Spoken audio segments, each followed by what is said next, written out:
If you take an apple, that is one of your perceptions, isn't it? By perception, I mean it is something that you see. Okay, if you say that the world is real, then that apple, as you are seeing it right there, that exists fundamentally as it is, by itself, of itself, in itself. It is a substantive, fundamental reality. Is it really? Let's find out. If you take the apple and you cut it up into such small pieces, what you'll find is that eventually the apple gets reduced to cells. You don't find an apple there. All you find is cells. But when all the cells come together and then you zoom out from the cells, they appear as the apple. Just as if you see a flock of birds in the sky and they're all flying together in like kind of like a cloud formation, and then if you zoom out from them, they then appear to be a ball. That's what happens. They appear to be a ball. Another example, if you see one of those blades spinning around on top of a helicopter, if it spins around fast enough, and it appears as though it's one solid thing, like a circle, but it's actually not.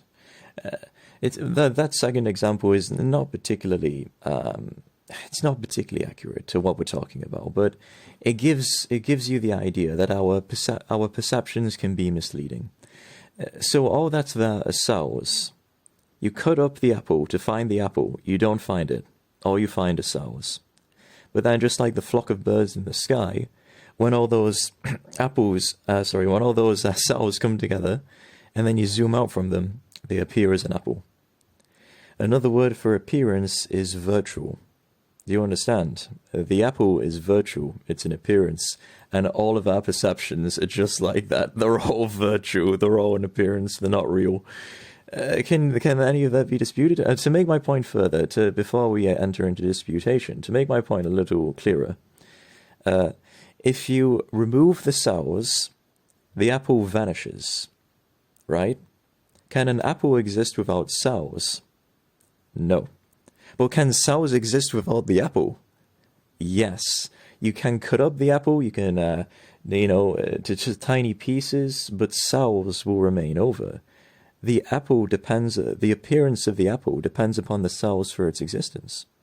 Just as the oceans on a wave depend, the ocean, I apologize, I've been fasting, I apologize, I haven't eaten in quite a while. Just as, got it the wrong way round, the waves on an ocean are an appearance of the ocean. The waves on the ocean are an appearance of the ocean, right? And the waves on the ocean cannot exist without the ocean. Can you remove the waves from the ocean and have them exist as an independent reality? What would a wave be like without the ocean? It's impossible, because the wave's an appearance of the ocean. Do you see the comparison? So the point is this, okay? I don't mean to confuse you. The point is this: the ocean can exist without the waves, but the waves cannot exist without the ocean. Yeah? Because the waves are an appearance of the ocean. In the exact same way, the cells can exist without the apple, but the apple cannot exist without the cells, because the apple is just an appearance of the cells. You remove the ocean, the waves disappear. In the same way, if you remove the cells, the apple disappears. The apple is just an appearance, and all of your perceptions are just like that. All of them. It's virtual.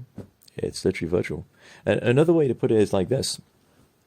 Well, actually, I think you get the point, so let's go deeper. All right, so all of our perceptions are false in the sense, I know that has negative connotations.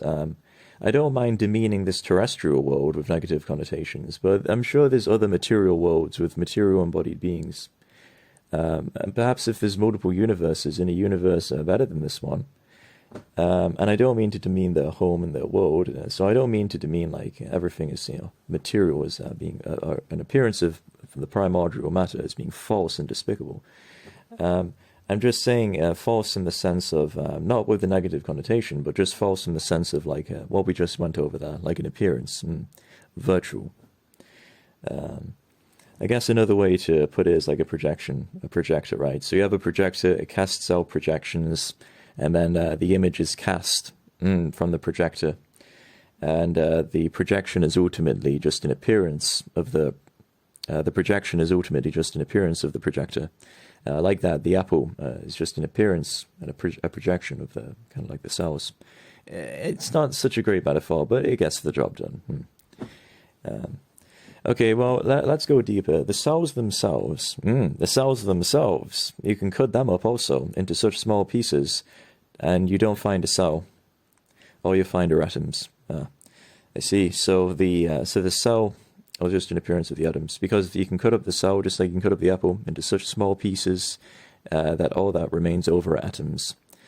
Just like with the apple, but when you zoom out, when the atoms all come together in a certain way, and then you zoom out from them, they appear as a cell.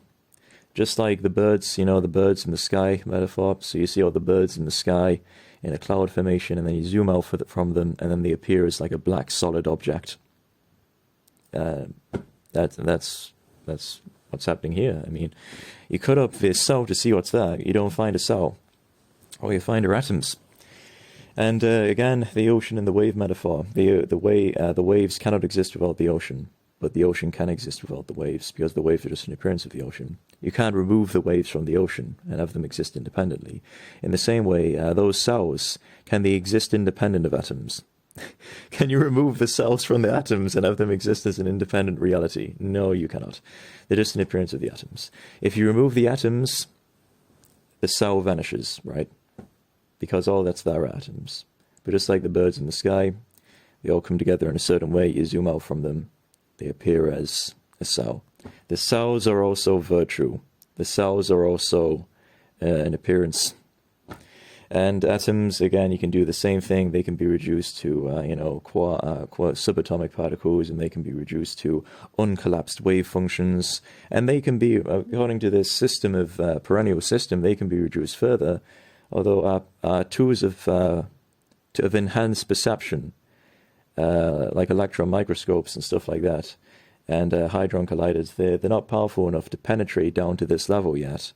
But according to this perennial tradition, and this is for us to experience even deeper than quantum, than these uncollapsed wave, would be Hyle, which is kind of like information. It's Hyle means like primordial matter, the primordial matter, which then appears as all the other things we went over there, subatomic particles, atoms, cells, and our human perceptions.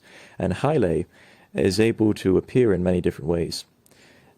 So, you have different animals who have different perceptions, like cat perception, dog perception, amphibian perception, spider perception, alien perception, and we have human perception. Hyle can appear as perception in many, many different ways. It can appear as more colors than we humans perceive. It can appear as less colors. It can appear as two-dimensional. It can appear as third-dimensional. It can appear it can appear in many, many different ways.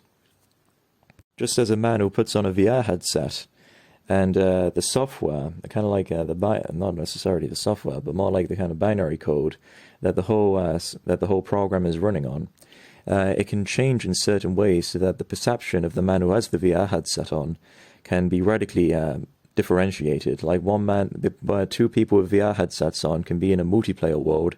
This can actually happen, but the coding can be in a different kind of like modulation, so that the two perceive the VR world in a totally different way. And this is what happens when like one man does drugs and then another one does not. The brain is, of course, also a perception. That is also an appearance of Hyle. What's actually going on there? You're not affecting the brain, because the brain is just an appearance. What's going on is at the level of Hyle. The Hyle, the kind of like the subtle information, the primordial matter is being affected. Just as in a VR world, if you attack someone with some sort of virtual object, and you hit him over the head with a virtual object, what's actually going, and he seems to fall down onto the floor, and, what actually is going on is all at the level of the binary code, which is appearing as everything like that.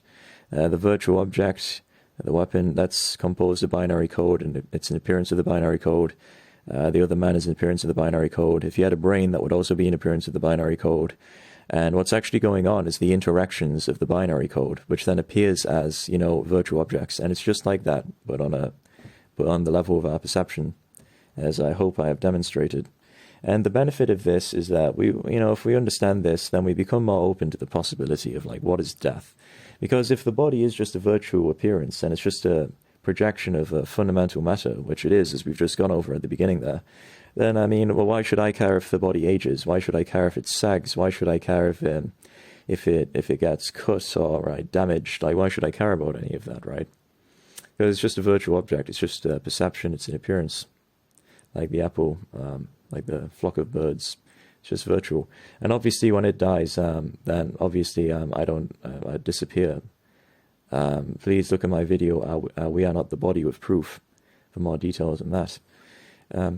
If you enjoy these, I've gone over 10 minutes, I have to summarize. We'd go over fear and anxiety and stuff like that. So we'd go beyond that. So if you enjoy these lectures on noetic knowledge, then please join our Discord server.